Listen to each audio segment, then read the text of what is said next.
Maharashtra today 24 news सत्य परिस्थितीचा सविस्तर आढावा। गोवंडीत इराणचे सर्वोच्च नेते अयातुल्ला खोमेनी यांना श्रद्धांजली। मुस्लिम यूथ फ्रंट तर्फे शोकसभा।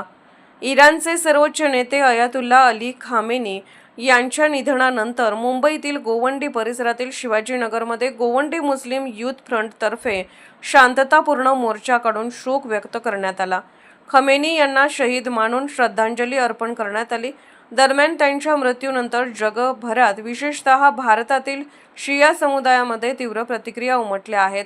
इराणचे नेते खामेनी यांचा अमेरिका-इस्रायलच्या संयुक्त हवाई हल्ल्यात मृत्यू। गोवंडी मुस्लिम यूथ फ्रंटने शिवाजीनगर येथे त्यांना श्रद्धांजली अर्पण करण्यासाठी मोर्चा काढला। या घटनेवर भारतातील अनेक भागात शिया समुदायाकडून शोक व्यक्त केला जात आहे। काही लोकांकडून याला मानवतेवर हल्ला म्हणून संबोधले जात आहे।